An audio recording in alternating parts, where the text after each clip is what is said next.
Welcome to this graduation interview. I am interviewing Elizabeth, and I am so pumped about it. She has a really incredible transformation that we are going to tap into.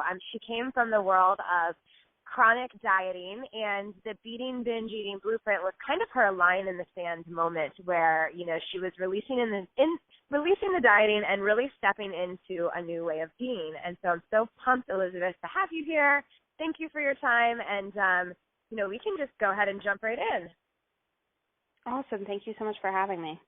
Yeah, you're so welcome. So to start, I would love to hear or have you kind of paint a picture of, what life looks like pre, jumping on a strategy call with us or pre the Beating Binge Eating Blueprint.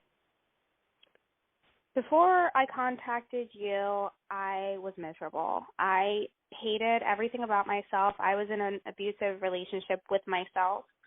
I feel like I tried every diet, and I'd have massive success in the beginning, and then as I would try and replicate those diets over time, I felt like I kept failing, and then I would gain even more weight, and it was just this downward spiral of beating myself up and then trying harder and thinking that I wasn't strong enough or that I wasn't disciplined enough, or if I had more willpower, that I could be better. And I'm a little bit of a perfectionist to begin with, so it was really hard for me to be talking to myself the way that I was. So it was pretty rough in the beginning before, I was able to connect with you guys.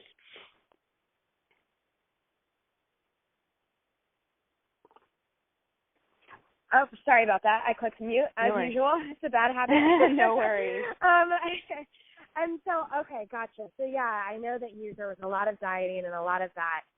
Very similar, different in my journey, but similar to some of the mindsets that I had in my past, too, around that kind of all or nothing or feeling like a failure when you couldn't stick with something and things like that. So awesome. All right. And so, you mentioned being your own worst enemy and things. So how did things shift after actually going through the program and really jumping into everything?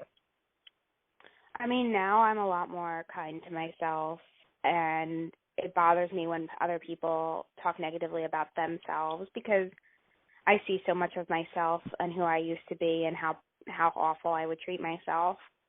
I see that in other people, and it makes me sad for them, but it also kind of makes me sad for me that I allowed myself to treat myself so poorly for all those years. I mean, it was years and years and years that I kind of went through this cycle and was really hard on myself. And I mean, I would do these extreme diets, and ever since I remember when my fiance and I first started talking about the program, and I was like, you know what, diets are done. And he's like, what? And I was like, we're done. We're not doing them anymore ever.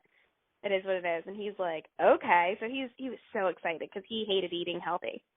And I remember we had, for a month straight, I swear, we, ate pasta every day. And we were both like, after a month, we were both like, oh, we feel gross. And now it's been months since the program ended and everything, and, both of us actively crave and want healthy foods. We're constantly looking at vegetables and, finding that we're shopping at local farmers markets and things like that more. So that was huge. Yeah, that's really incredible. So I want to touch on that a little bit because I think it's important. I think, in the beginning of the program, we talk about practicing allowance and fueling your body, and people go at it in different ways, right? And it sounds like you guys just went all in. You're like, let's go for it. No more dieting. But then I always talk about kind of the tipping point once people try, do that. You do get to this point where you're like, man, I want foods that make my body feel good. And it sounds like that naturally happens for the two of you. Definitely, it absolutely did. It was a big change. Really, really great. And where are you now in regards to the I know you're releasing the dieting, so it sounds like you're taking kind of a more balanced approach, trying some different nourishing foods. Are you still practicing allowance? How's everything look with the on and off or the binge eating? Is that kind of a thing of the past? The binging is definitely a thing of the past. There'll be times where I feel like I might overeat, but I don't have that same urgency, that same panicky, I don't ever hide it. If I'm eating something, if I'm eating it, it's because I'm hungry. I also found little things often when I'm done eating, I crave something sweet. And I was reading about how normal that is for a lot of different people. It's just kind of conditioning. And so we keep dark chocolate Hershey Kisses in the house. And my fiance eats them like crazy, but I find I will eat one after a meal, and, like, I will let it just sit in my mouth and melt. And I will, like, truly just sit there quietly, like, no TV, just, like, savoring one piece of chocolate at the end of a meal. And then I feel totally satisfied. Whereas in the past, like, I wouldn't allow myself anything, and then all of a sudden, next thing you know, I'm, like, hiding and trying to hide all the little Hershey Kiss wrappers everywhere or something like that. So that was really pretty awesome. And then the other thing that's really changed, like, last night I went out for dinner with my mom, and that can always be a little bit of a stressful situation with family. And, you know, she even said, like, during our meal, like, are you worried about fitting into your wedding dress? Oh, gosh. This is such a fun conversation while we're eating. Yeah. But it did bother me just a little bit, but I also was able to answer honestly and kind of talk about it totally present, and I made decisions based on what I wanted to eat with what looked good in the moment. And in the beginning, when I first started practicing allowance, it might have been just give me pasta Alfredo with chicken or whatever. Like, I might have eaten foods that were, like, totally forbidden to me for years just because I was allowing. Like, last night, it ended up being like a Weight Watchers meal or something that was on the menu, but it wasn't because I was, like, worried about calories or that it was, like, the lowest, you know, calorie option or anything like that. It was more, wow, that sounds really good. I know that everything that's on that plate is going to make me feel really good. I want to try that. So it was really cool to see that shift from, like, trying to force, like, in the past I would have eaten the same thing, but I wouldn't have felt the same way about it. I would have felt resentful. I would have missed, I don't know, maybe getting a burger or something else that I never allowed myself to have. So it's kind of cool to be able to make those choices and have them be the right ones. I don't know, right shouldn't really be the right answer because there isn't necessarily to me anymore, like, bad foods or good foods. Like, dairy used to be always on the bad list, and it's not to me anymore.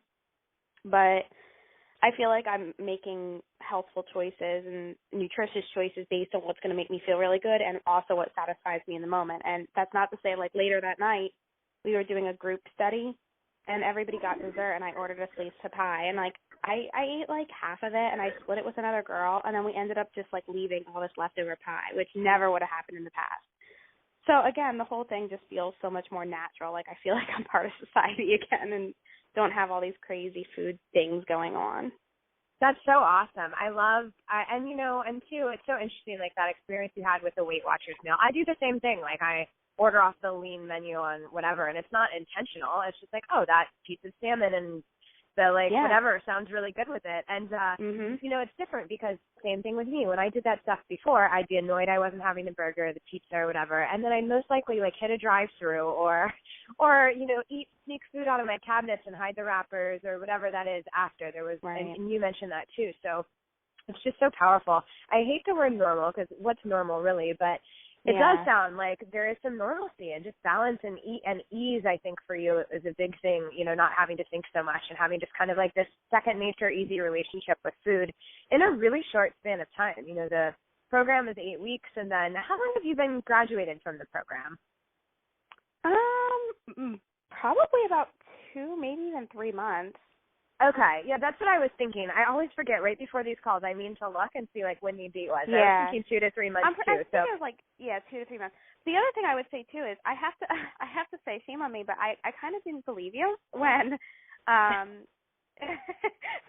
sorry to admit that, but I kind of didn't believe you when it was like, well, eventually you'll see, you know, you're gonna start craving things that make you feel really good, and I was like, I know me, and I know, like, I'm the exception to the rule. I will never crave anything other than pizza. Like, and here I am, like, 2 to 3 months post-graduation, and, like, we can have pizza anytime we want. It's in the freezer. Like, our all-time favorite frozen pizza is in the freezer. It's been sitting there for, like, a month. I have no desire to get it out because I end up wanting other things that are more health-giving. So it's kind of cool because shame on That's you for so not great. believing you, but No, I love that you said that. I might cut this clip out and just anyone that says that to me, be listen to this, because I think when you're in the program, it's really hard to believe that. I wouldn't have believed it, really. I would not have believed it. And I do. I ask you guys to have a lot of blind faith and trust in us, and yes, we support and things like that, but it does take that kind of leap of faith, and I think it's so powerful.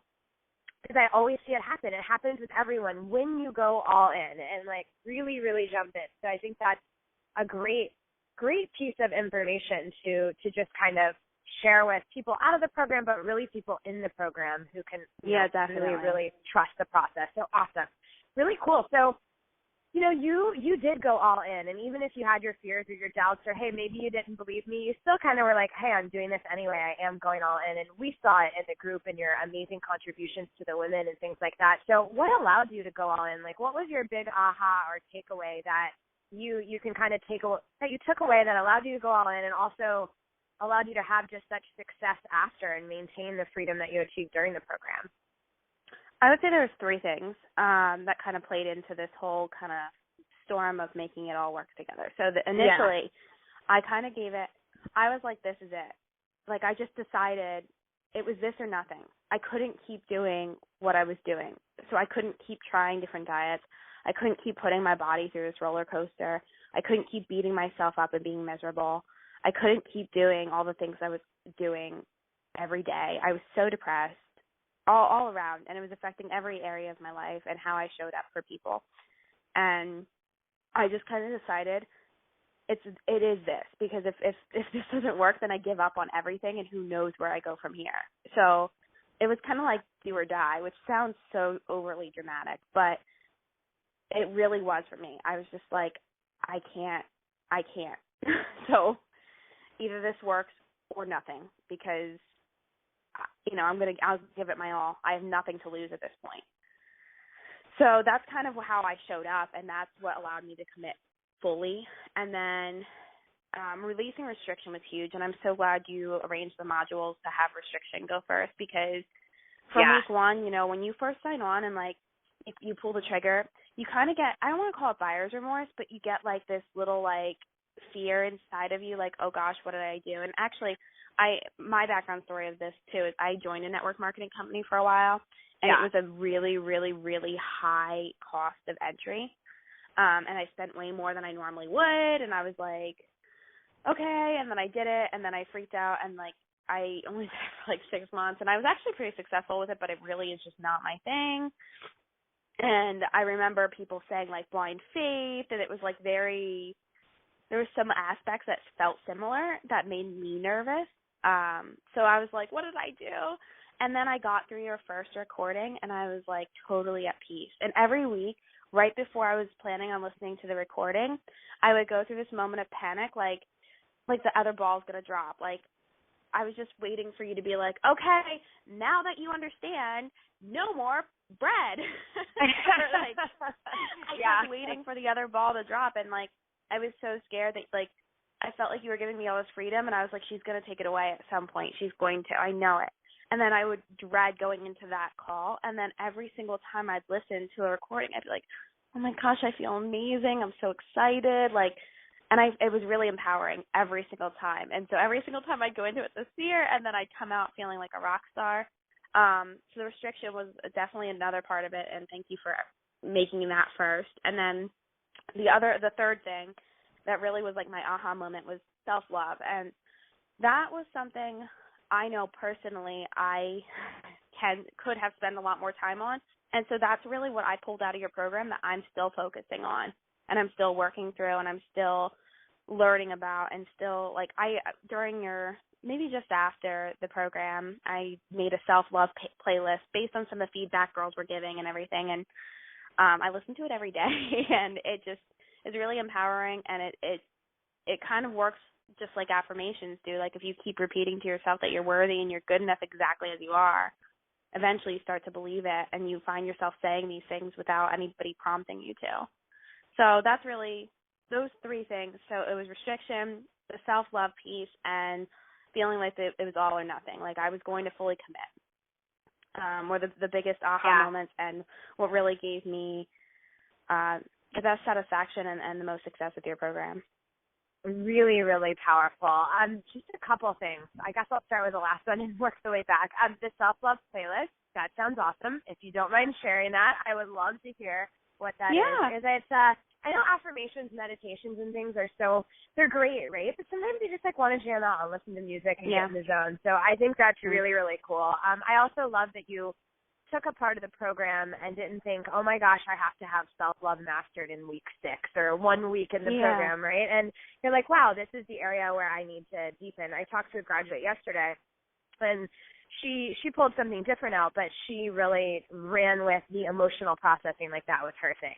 Another graduate it was really around the food and body. And so everyone takes their own nuggets out of it that applies to other areas of their life. So really, really awesome.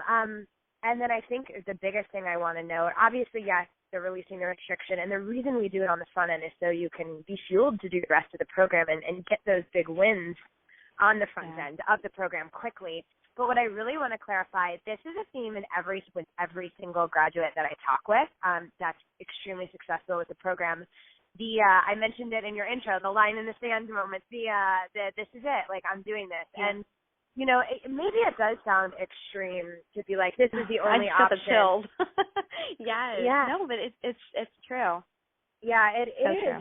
And it's, belief is such a big part of this process. And even if you doubt believing in yourself, I'm going to figure this out. I'm going to do it. And it's just going all in like that. It makes or breaks the process, because if you believe you're not going to be able to do it, or if you're testing the waters, or if you're not sure, that's going to show up in the way you approach the program. And then with you, even though you were nervous and things like that, you showed up fully, and you committed, which I think is that mental game of working through the resistance is 70% of the process, really. And you did it, which I think is really powerful. And so I would say, if anyone's listening that's on their own journey of personal development or in our program, I would say, if you take away anything, take away that and fostering that, this is it mentality when you're jumping in fully. So great, really, really cool stuff. So, okay. And so so you determined this is it. And I know part of that was probably just enrolling in things in general, but you mentioned each module kind of speaking to you and bringing you that inner peace, and also trying a ton of stuff before. So what made this program different than other things that you've tried? Or, there's got to be a sense of ease and trust if you are going all in. So what gave you that trust, that ease, that kind of faith to leap in fully? So a couple of different things. I mean, one of them was that you got it. I felt like you understood me from the moment.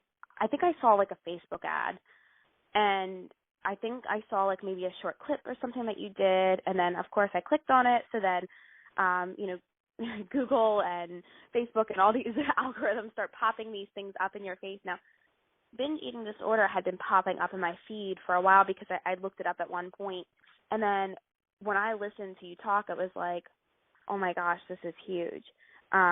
This person understands me in a way that I couldn't even talk about what I was going through with anyone. I thought there was something wrong with me.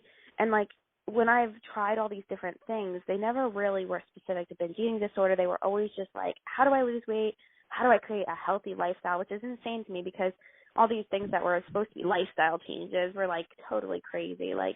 Some of the more extreme diets would be this is lifestyle. And I'm like, how do you not do dairy for the rest of your life unless you're forced to? I don't understand. If I have a disease or something that I have to make that choice, that's one thing. But if it doesn't really bother me that bad, I can't consciously make that decision every day for the rest of my life. So I love that the program it didn't feel forced, and I felt like it totally clicked and aligned with me and my goals. And also, I was in a really tender spot, and everything was all my feelings felt like they were magnified. And on top of that, I'd been kind of avoiding a lot of my feelings for a long time. So there was a lot of emotion attached to it. And when I finally found you, who just understood, and also you didn't ever make any of us wrong. In fact, you made all of us feel totally not wrong, whatever the inverse of that is. I don't want to say normal, but I can't speak for everybody, but I just felt like I was at home amongst a group of people who totally understood all the different aspects that I felt, and it was so empowering to be able to talk about it openly and stop judging myself for it. So the fact that it wasn't, I don't want to say that it wasn't strict. Yeah, it wasn't. It wasn't strict. It wasn't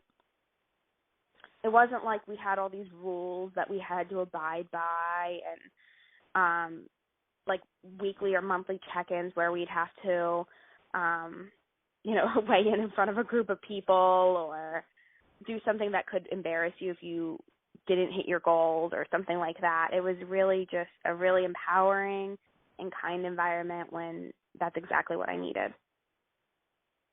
Wow, that's so great. I thank you for just sharing that. I mean, that's one of the, obviously the program and stuff takes a lot of work, but one of the biggest things that my favorite part of it is the community, and really making sure the community is not one of those heavy, dark eating disorder environments, and also not one of those like strict, rah-rah, MLM diet environments, like hit the treadmill this morning, ladies, or anything like that. And then I think it's so important to understand that a lot of this binge eating stuff is just a product of conditioning and ways that we thought were the right way to do things that kind of set us up to fail, and it's not our fault, right? And there's not anything wrong with us or this deep, dark disease that's like lurking around the corner next month to jump on us. Like, we really can break free from this. And just thank you for acknowledging that, because I think that's beautiful. We try really hard to maintain that homey, safe, really soft space, and you're right. You do an amazing job at it. Thank you. Thank you so much. Yeah, and so it's like a fine balance between structure and systematic strategy, but also having like a softness and a flow to it. It's like you have the systems and the steps, but it's not, a rigid diet or anything even close to that. So I think that's really awesome. Just one more thing I wanted to add quick, because something you were saying just made me think of it, but I also noticed everything that I did during the program and since the program comes from a place of curiosity as opposed to judgment or like critiquing myself or anything like that. It's like, oh, that was interesting. Why did I act that way or react that way? Okay, let's dig into that a little bit more. Maybe there's something there, and it's not like, I feel like I'm like constantly experimenting with my life, which is a good thing. Not like in the past it was like, I have to do this because I have to do this. Now I'm like, if I want to try something, I call it like an experiment, and I just try it out and see how it goes, and then gather my results and make a decision if it's working or if it's not, Yeah. That's so awesome. I love that. This is just like so many little nuggets of wisdom. It's so great. And I think that's powerful that you're taking it out into other areas of your life too.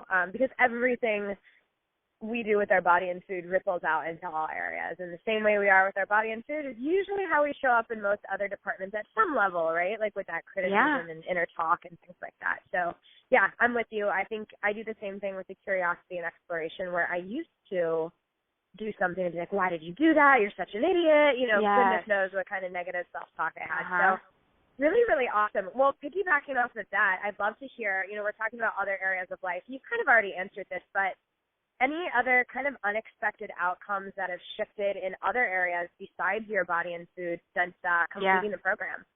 Definitely. There was actually a couple of really things that I found really surprising that I'm like, wow, that's pretty, I never would have connected those two, but that's the truth of it. So some other things, I actually made some notes because I wanted to remember to point them out. So I'm more open with others, which is awesome. Like, I feel like I can have a candid conversation. Like, if people are curious about what I've got going on weight-wise, like, I feel like I can answer their questions without trying to hide or be embarrassed or scared, and without trying to tell anybody else what to do. I can just explain what I'm going through, and if they want to know more, great, and if they don't, that's okay too. But I couldn't even talk about anything I was going through in the past without getting really emotional. So that was a really cool thing. And right along the same lines, I feel like I'm much more present. Like, I show up more fully for friends and family, and like I'm more in the moment. And eating is a big part of our lives in general. There's a lot of emotion and connectivity built around these things. You know, you have a birthday and you have a birthday cake. Like, food's tied into so many different areas of our lives that you wouldn't even think about. But, like, when I show up now, like, I find I got sushi the other day, just for an example, and I came home and, like, I plated it because I had a takeout container, and normally I wouldn't get another dish dirty, but, like, I was like, no, you know, my fiance wasn't feeling well. It was just me, and I'm like, I'm going to plate this up. I poured a glass of water. I got lemon slices and put it on. I lit candles. I turned the lights down, and, like, I enjoyed every single bite, and when I was full, I stopped, and there was still half of it left. Like, that never would have happened in the past. I would have sat down in front of the TV, ate it out of the Tupperware box that it came in, and then not even tasted it and not remembered it and maybe eaten something else an hour later. So it was really kind of cool to see, like, now meal times are kind of special to me. Even in the mornings, like, I'm always a breakfast person. I make a really beautiful plate of breakfast, and then I sit down with my journal, and I journal every morning, and it's, like, part of my ritual. And, like, I eat much more slowly and much more intentionally. I taste every bite and, like, feel it. And it's just totally kind of surprising to me because, you know, everybody tells you to do that, but, like, this program for some reason was a tipping point of me hearing, yeah, you should do this, and actually putting it into place. And the last thing that I wanted to mention that I thought was kind of surprising is that I don't have my cell phone on me as much since completing this program. So specifically around meal times, like, I really don't want my cell phone on unless I'm, like, listening to a podcast because I'm eating by myself or something. I don't want any distractions. I don't want that conversation with whoever I'm sitting with or enjoying a moment with to be interrupted by something on my cell phone. I want to talk about how your day is and what's going on with you and what's going on with me and different ideas and what we're thinking about. And I don't want to bother with whatever social media has going on. You know, I put it on silent as soon as I get home from work, and it's so much cooler to show up and be totally present in the moment. And that was a big shift that was somehow related to this program because that's really when it all started.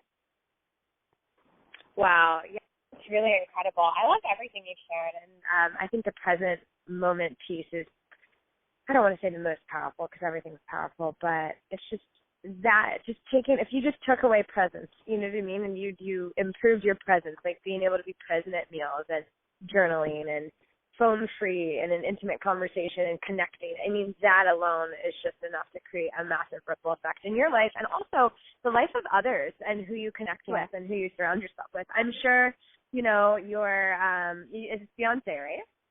Yeah. I'm sure he notices. Definitely. Yeah, I'm sure he notices it, and others, and maybe even your mom. Like how you know, a few months ago, how relationships are improving like crazy because we're listening to each other, we're hearing each other, we're there, and we're talking, and there's no screens in front of our faces.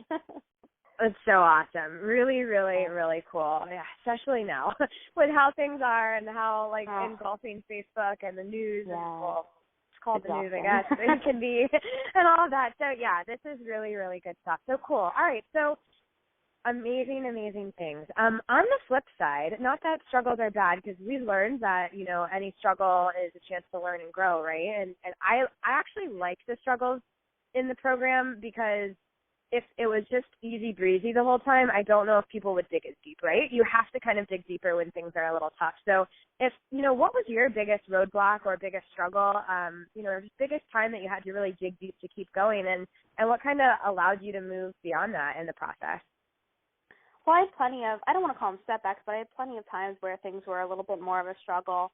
I remember wedding dress shopping with my grandmother was really tough because my grandmother was like a size 0 when she got married, but she was also like 19. And even still, she's petite, and her whole family has always been petite, and that's just not how I'm shaped. I'm shaped more like my dad's side of the family. And so there is some genetics involved there, and, you know, she gets kind of judgmental. And I remember when I was wedding dress shopping, like, feeling really stressed out, and, like, I felt like, you know, so wedding dresses run, I think, 2 sizes smaller than what your natural size are, or bigger. Mm-hmm. So I ended up ordering a size 2 sizes larger than what I normally wear. But she doesn't understand that that's how it works. Like, that's standard. My mom had to order 2 dress sizes up when she ordered her dress, too. Like, even as a mother of the bride. Like, And my Mhm. grandmother got super judgmental about it and was like, "Oh wow, I didn't know you were that big." Oh gosh. And I'm like, it was hard for me to hear that because that's somebody that's really, really important to me. We're getting married on their wedding anniversary. Like, she's Oh wow. a really important person to me. So I know that she can sometimes say things that aren't very nice. So that was hard. Wedding dress shopping in general that day was really hard. And also, trying to think. I know there was a bunch of little minor setbacks, times where I just really felt frustrated that I felt like other people wanted to give me advice, and I'm like, thank you, I hear you.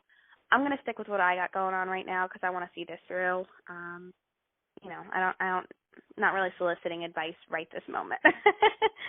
So there was definitely some challenges throughout. I think somebody else had the same issue, but I saw a picture of myself where I was kind of just triggered, oh my gosh, do I really look like that?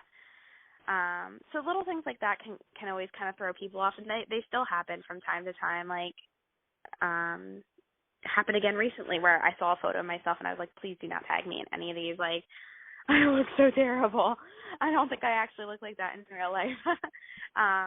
But just kind of taking it day by day and trying to get rid of self-judgment. And day by day is even a little bit of a stretch. I kind of try to take it minute by minute and allow one of the things that came up from your program that I didn't know, my mom's nickname is the ostrich because anytime something doesn't jive with her or that she doesn't want to face that is reality, let's say something happened with my brother and I, we had a huge fight and she doesn't want to acknowledge it because she doesn't agree with us. She puts her head in the sand. Okay. And just pretends that it's not happening. And I didn't think I ever did that. And through your program and through asking others for feedback, I realized that I do the same thing to some extent.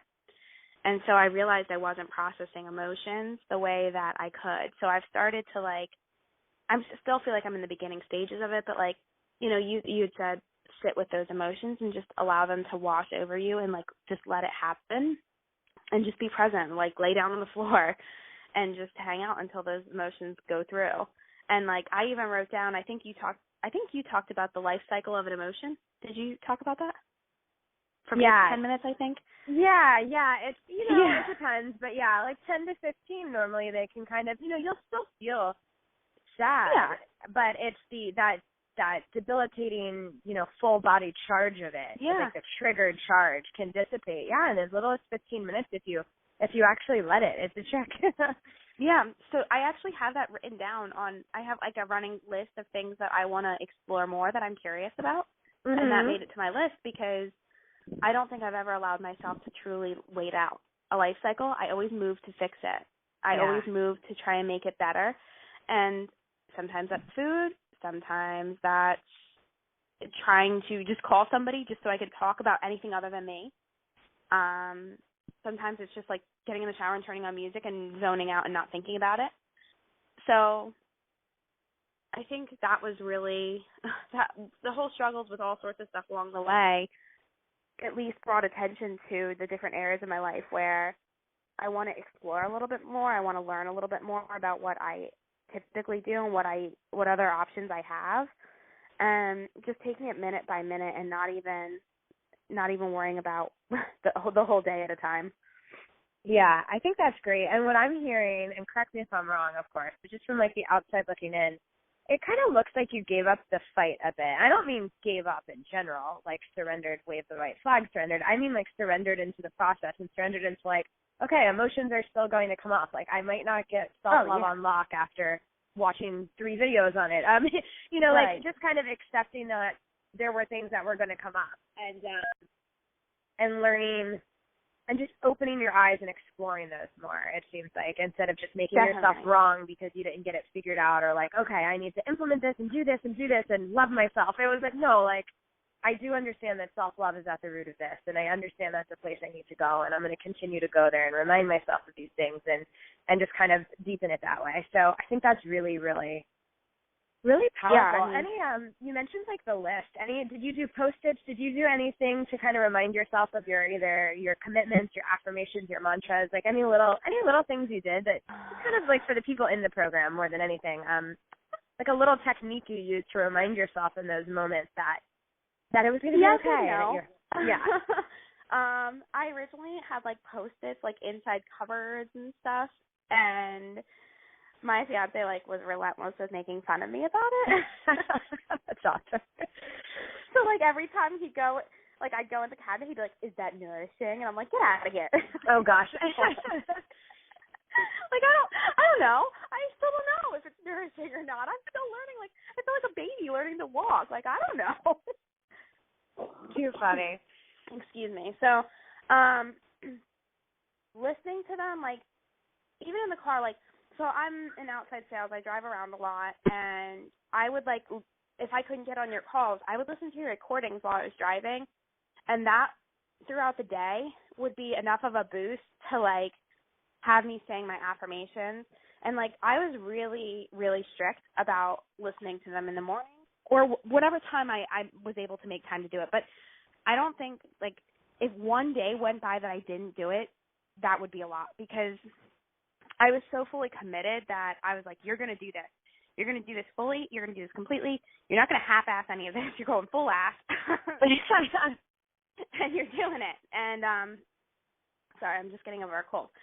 And I would listen to your calls, and I would listen to even like the affirmations while I was driving, just because I couldn't shut my eyes or like look at myself real close in a mirror or anything didn't mean that I couldn't still hear it.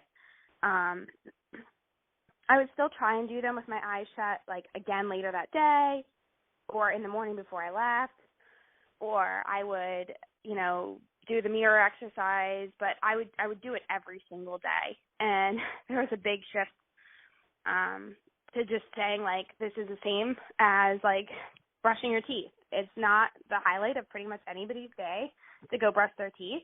It's just something that we have to do because teeth are important. So yeah. It was kind of like the same thing. Like, I don't know. After a while, actually, affirmations did become a highlight of the day. But in the beginning, it was kind of like, regardless of how you feel about affirmations, it's just like brushing your teeth. You're going to get up and you're going to go do it. Yeah, it's true. And you're dealing with like the cognitive dissonance in your brain being like, you don't believe this stuff that you're saying, and so it doesn't That's not even true. Yeah, like that's not true. What are you saying? It doesn't feel. It's not that it doesn't feel good because you can connect to it, but sometimes it doesn't feel good and it feels forced, and then it crosses. Like you do it enough and you do everything enough and it crosses over. And yeah, I think you're a testament to that for sure. And just like really being committed. And I love what you said about listening in the car. I think sometimes people get hung up on having to do everything perfectly, and they bring like the diet mentality into this mentality. Yeah. They're not dieting, but they're bringing that all or nothing, like, okay, if I'm not doing this at the right time, or eating these meals perfectly or whatever that is, I'm not going to get it right. And that's so not true. I do not do everything perfectly. I can promise everyone that. And there's still like I do set reminders and Post-its and things like that, but really what I do the same thing that you do. When I'm feeling it, I let myself feel it, and then when I'm ready to swap out of it, I put on something that I know is going to kind of bring me back home. Sometimes that's music, sometimes that's a podcast, sometimes it's a meditation, sometimes it's a walk. It kind of really depends on what it is. Sorry, there's a loud airplane. I'm not sure that's picking up on me recording. No, I can barely hear anything. Okay, yeah, I'm outside of my office right now. Thought it was going to be quiet, but yeah, not so much. Yeah. Yeah, but cool. That's really, really great takeaways for everyone. Yeah, you gave us a lot of allowance to, it didn't have to be a linear process. It didn't have to be step 1, do this, step 2, do that. And if you forgot to do step 1 at 8:04 a.m., don't even think about doing step 2 until you complete it. Like, that was you never gave us like an ultimatum like that. It was always like, this is the way that works well for me. This is what I suggest. Why don't you experiment and play with what works for you, but just do it. So even the times that I couldn't get to it in the morning, because that's really when I was at my best, and like I kind of was experimenting for a while. I know during our group, the Living Experiment podcast came up a couple times, and I actually listen to that podcast now pretty regularly because of the group. And in the one, they talk about morning rituals. And I thought it was really interesting, and I started experimenting with it because I kind of feel like in the morning, that's when your brain is still like, you're just waking up. You're kind of like susceptible to whatever information is given to you at that moment because you're kind of like tired and like just open to whatever. So I started to I stopped watching the news in the morning, and now I only put intentional thoughts in my mind first thing in the morning. So no Facebook, no Instagram, no social media at all, no text messages, no emails. It's intentional podcasts that are going to uplift and make me feel good. It's always intentional things. Maybe I'm listening to an audiobook while I'm getting ready, but it's always like things that I know are positive and going to set the tone for the day. And then I go through and I journal and set my goals and my intentions for the full day. And it's kind of transformed my whole life because I used to just sit and listen to the news and check Facebook, and it really didn't get me set up for success in the morning. So I don't know, it was kind of cool. Another kind of unexpected side effect from the program is learning about all these other resources that can also aid me in my growth. Yeah, really, really incredible. And morning rituals if you research the most successful people in the world, financial, wealth, mindset, sports, all of them. Tony Robbins, right? He calls it priming for him. He primes himself every day. He technically could probably get through life without it for a little bit because he's been training himself for the last 40 years, but he still every single day gets his mind right for the day with about a half an hour ritual every morning, no matter where he is or what he's doing. Same thing before he goes on stage. I turn into a total bear. I start to lose connectedness with myself. I'm irritable. I'm a less happy human. I don't show up fully. I'm irritable. I'm somewhat lost. It's been huge. And you were definitely a big part of that because before I started listening to this program, I was starting to play with the idea that I didn't want to listen to the news anymore because it was really bothering me. But then, starting the program, you were the first thing I worked with every morning. And it kind of set the tone. I was like, yeah, this is great. I want to keep doing this.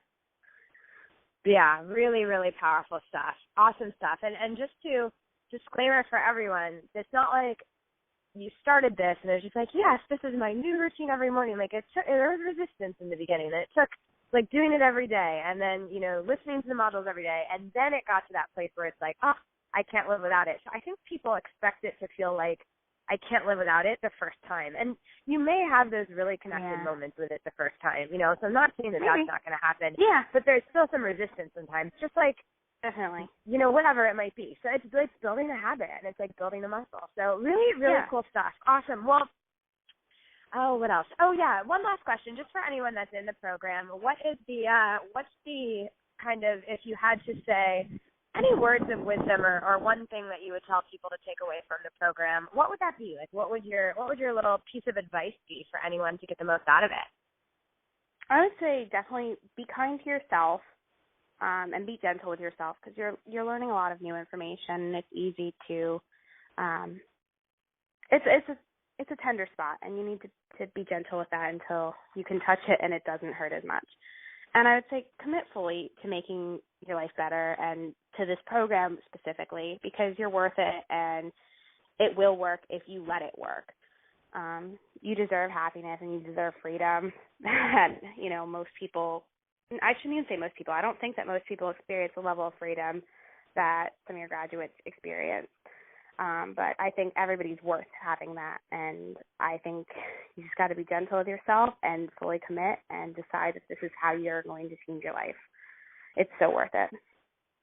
Yeah, really, really powerful. I love the little, flip in, the program works if you let it. If you let it is a really big caveat because, people have so many, I say people, myself included, we have limiting beliefs and fears and resistance, and sometimes we let that mean stuff about us and knock us out, and it's so important to just keep going one foot in front of the other with that commitment. So amazing, amazing stuff, Elizabeth. I cannot wait to share this with everyone. I'm so, so pumped, and thank you so much for your time. I really appreciate you taking the time to do this. I know it's going to inspire those in and out of the program and really just inspire people of what's possible and also how to get the most out of the process.